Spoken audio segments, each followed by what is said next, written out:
हरि ओम हरि। ओम नमो नारायण। ओम नमो भगवते वासुदेवाय।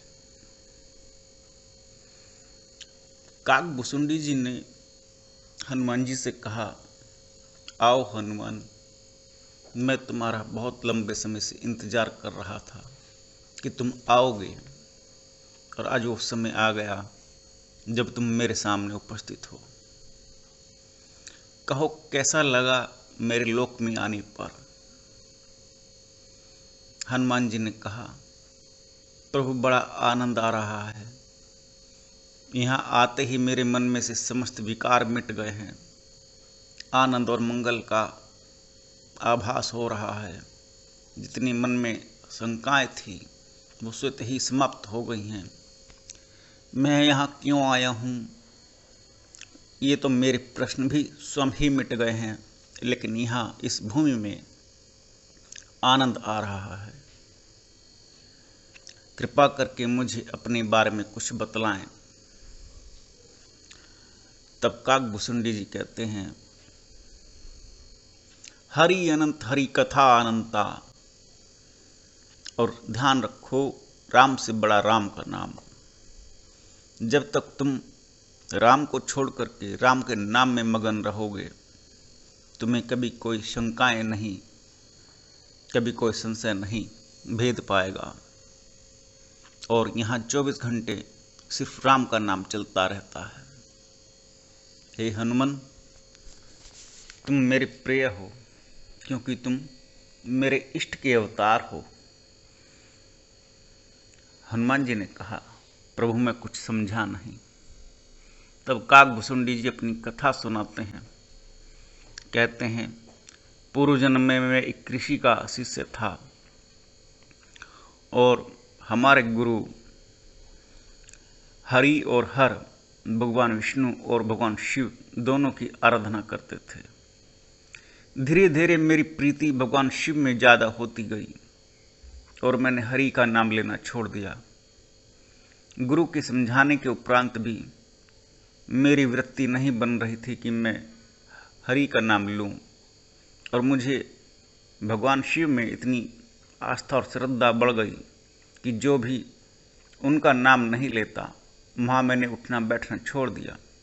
मैं दिन रात भगवान शिव की आराधना में मगन रहने लगा। और इस मगनता का ही प्रभाव उत्पन्न हुआ कि एक बार मैं हवन कर रहा था और वहाँ से गुरुदेव गुजरे, लेकिन मैं उनके सम्मान के लिए खड़ा नहीं हुआ और मैंने नमस्कार नहीं किया। हवन में से भगवान शिव प्रकट हुए और उन्होंने कहा, तू गुरु को देख करके भी बैठा रहा, नमस्कार नहीं किया।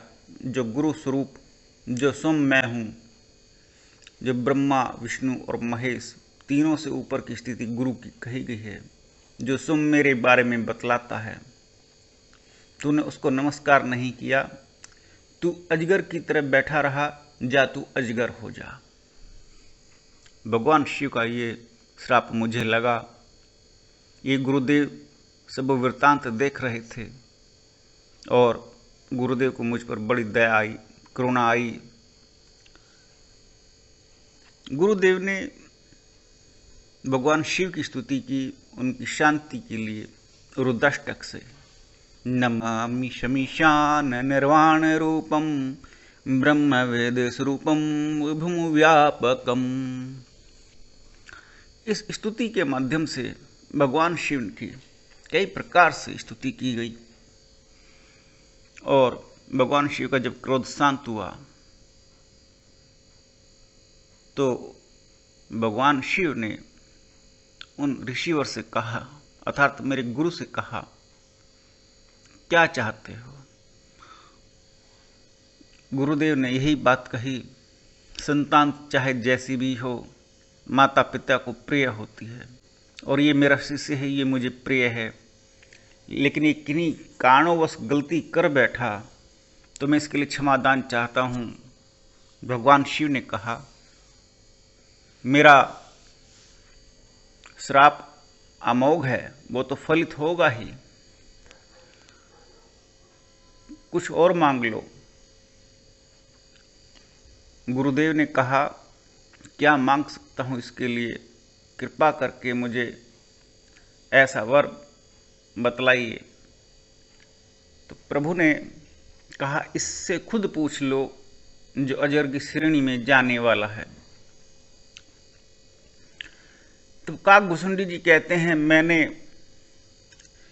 कहा कि मुझे आप हरि की भक्ति का वरदान प्रदान कीजिए। और गुरुदेव ने कहा, प्रभु अजगर की श्रेणी में हरि की भक्ति कहाँ।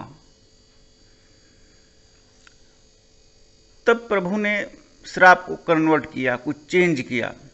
कहा, जा तू 1000 जन्मों तक अनेक योनियों में जन्म लेगा और अजगर बन जाएगा। तब गुरुदेव ने कहा, कृपा करके इस पर ऐसी कृपा कर दीजिए, इसको जन्म और मृत्यु का कष्ट उत्पन्न ना हो, भले कितने जन्म ले ले। संसार के 2 बड़े कष्ट कहे गए हैं, जन्म और मृत्यु। और दोनों ही कष्ट ऐसे हैं, मनुष्य बतला ही नहीं पाता, कोई व्याख्या नहीं कर पाता। जब गर्भ में संतान आती है, जो 9 महीने का समय है, बड़ा कष्टकारी समय है। और बाहर संसार इंतजार करता है कि संतान उत्पन्न होगी, बालक आएगा। और पृथ्वी से माता गर्भ से बाहर निकलते ही, पृथ्वी पर आते ही चारों तरफ से माया घेर लेती है। क्योंकि शरीर पूरा हो चुका, बन करके तैयार हो चुका, उस शरीर को सब बड़े प्यार से लालन पालन करते हैं। लेकिन वही आत्मा जब तक गर्भ में रहती है, जिसकी आंखें बंद रहती हैं, दिन रात प्रभु से एक ही स्मरण करती है, प्रभु मुझ पर ऐसी कृपा दृष्टि करना कि मुझे इस गर्भ में, इस नरक में पुनः न आना पड़े। क्योंकि जो उसको कष्ट है वो व्याख्यात नहीं हो सकता, न वो बतला सकता, ना बच्चा बाहर आकर के बतला सकता। बाहर आते ही माया व्याप लेती है, उसके रिश्ते नाते बंधु बांधव सब पहले से तैयार खड़े होते हैं। संसार का सबसे बड़ा कष्ट जन्म, दूसरा बड़ा कष्ट मृत्यु। कोई भी मरना नहीं चाहता। किसी भी प्राणी को देख लीजिए, किसी भी योनि को देख लीजिए, किसी भी तरह से देख लीजिए, किसी को भी लालच भी दीजिए, कुछ भी दीजिए, मरना नहीं चाहेगा। और अंत में वो यही कहेगा कि मरने के बाद मुझे ये मिला तो मुझे क्या लाभ। अब जीवन बीमा वाले बतलाते हैं कि मरने के बाद तुम्हें क्या लाभ। तो गुरुदेव ने प्रभु से ये सबसे उत्तम विषय वस्तु भगवान शिव से मांगी कि इसको जन्म और मृत्यु का कष्ट उत्पन्न ना हो। और मैंने भगवान शिव से हरि भक्ति मांगी और मुझे पता था कि हरि भक्ति मिल जाने के उपरांत मेरे समस्त पाप स्वतः ही नष्ट हो जाएंगे और मैं मुक्त हो जाऊंगा। क्योंकि जिसको हरि की भक्ति प्राप्त हो गई वह मुक्त ही समझो। और आप भगवान शिव का स्वरूप अवतार हैं, जो कि मेरे इष्ट हैं। और मुझे अत्यंत प्रियता, अत्यंत हर्ष और स्नेह हो रहा है कि आज मेरे प्रभु स्वयं मेरे समक्ष आए हैं, और वो भी माया के वशीभूत होकर के, और एक अनजान स्वरूप में, कि कितने संशयों के साथ मेरे लोक में पधारे हैं। मैं उनका किस प्रकार से स्वागत करूं, कैसे स्वागत करूं। हनुमान जी मुस्कुराए, आनंद उत्पन्न हुआ मन में, आह्लाद उत्पन्न हुआ, बड़ी प्रसन्नता भई। आज वही भक्त जो कभी मेरे लिए 24 घंटे दिन रात स्मरण रहता था, आज हरि भक्ति में असलीन है। और मैं पृथ्वी पर गया, माया लोक में फंस करके मैं भी संशय को प्राप्त हुआ। ये प्रसंग कथा में आता है, रामायण में आता है। जब हनुमान जी को ये शंका उत्पन्न हुई कि भगवान श्री राम भगवान हैं या नहीं हैं, या केवल एक मात्र लौकिक पुरुष होने के अलावा केवल मात्र पुरुष ही हैं, पृथ्वी पर एक नर रूप में, मानव अवतार में केवल मानव ही हैं। जब उनको ये शंका उत्पन्न हुई तो उनकी शंका का समाधान करने के लिए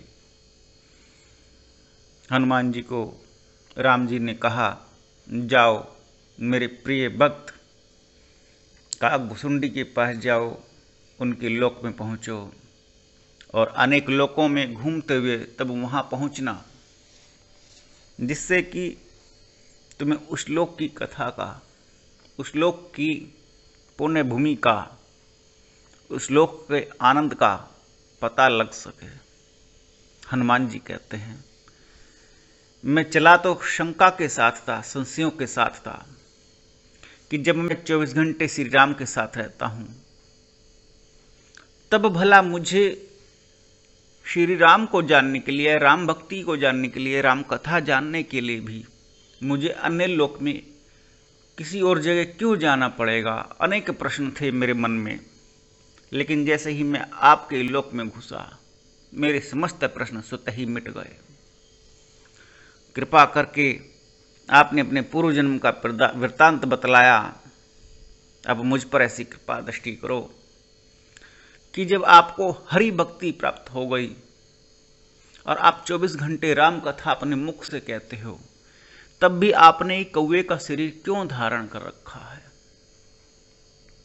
तब काकभुसुंडी जी कहते हैं, 1000 जन्मों के फलस्वरूप जो मुझे शरीर प्राप्त हुए, उन समस्त शरीरों में केवल एकमात्र शरीर कौवे का ही था, जिसमें मुझे हरि भक्ति प्राप्त हुई और मैंने इस शरीर को नहीं त्यागा। इसीलिए नहीं त्यागा कि मुझे इस शरीर में हरि भक्ति प्राप्त हुई और इस हरि भक्ति के प्रभाव से मैं मुक्त भी हो गया, लेकिन मुझे ये शरीर अत्यंत प्रिय रहा और मैं एक शरीर का माध्यम बन करके राम कथा कहता रहता हूँ। हरि अनंत, हरि कथा अनंता, राम अनंत, और राम से बड़ा राम का नाम। राम अनंत हैं, अविनाशी हैं। हे हनुमान, तुमको दशरथ के और राम के विषय में बतलाता हूं। मेरा वर्ण छोड़ो, मुझ में क्या रखा है। मैं तो हरि की कृपा से मुक्त हो गया, मुझे अलग लोक मिल गया। मेरे लोक में 100 योजन तक राम कथा का विस्तार रहता है और 24 घंटे चलती रहती है। यहाँ तुम आए हो तो यहाँ राम कथा का आनंद लो और सबसे पहले जानो कि दशरथ कौन है और राम क्या है और ये भूमि लोक और मृत्यु लोक क्या है जहाँ से आप आए हो। ओम नमो नारायण, ओम नमो भगवते वासुदेवाय।